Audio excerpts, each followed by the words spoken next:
And then there are times when a gate will totally kick your ass.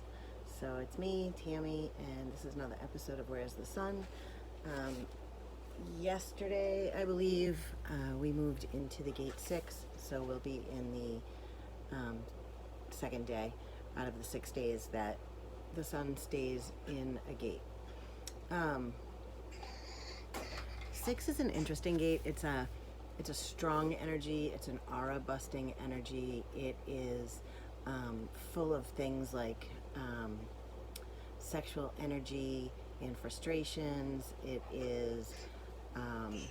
has the ability to, make things way bigger than they should be.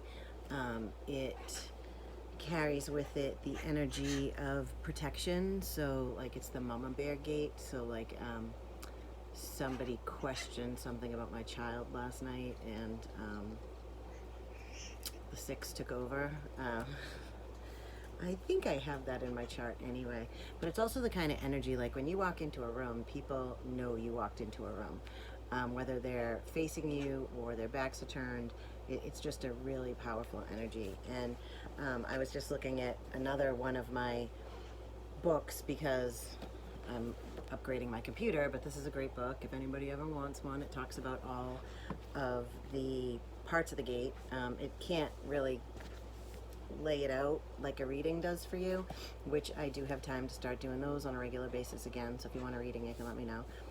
But it's supposed to be the gate of conflict resolution, but in my experience with it, rarely are things resolved. So it's something to look at this week for me personally, is to look at the higher side of that, not to get so torn into like the emotional presence of the energy. Like sometimes you need to be the warrior and sometimes you need to be the peacekeeper. And there were multiple times in conjunction with the full moon on the 14th and this gate approaching, which I think I've mentioned before, sometimes before the sun actually gets into a gate. And I think it's because sometimes it's not 100% precise as to when it gets into a gate, that energy will enter your life sooner than it actually says it will. So, so in matters where you might need to either just wash your hands of something or look for a compromise if it's something that isn't going to go away, this is the time where you'll be able to do it. The energy that comes with this isn't always rational. It's kind of funny because I can actually earmark like 4 different events. Never mind that I've been overly emotional the last couple days, and that's generally not what I do.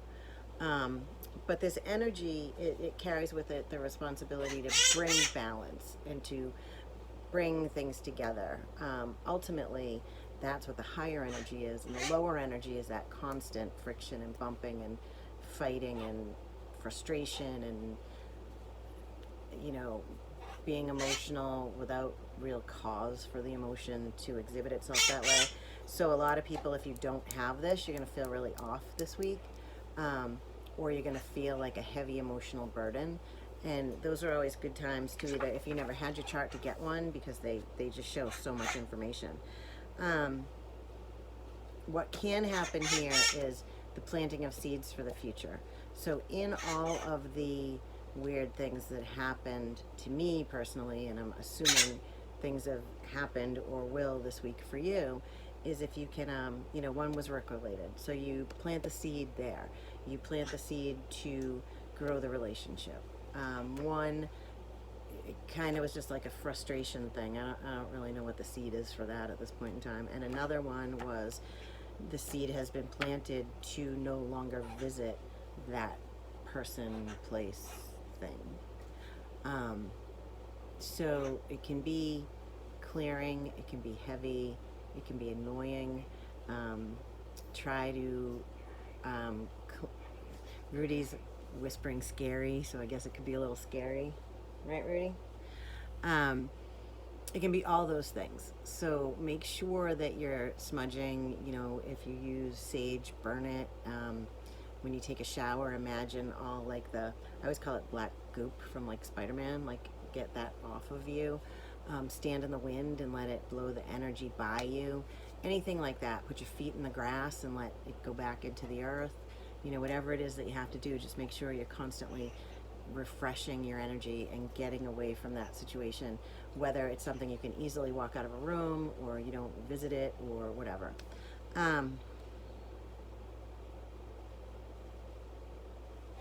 So it does say that this will bring clarity. I'm going to hope that it does. Hopefully I'm done with my 6 for the week in day 2 of it.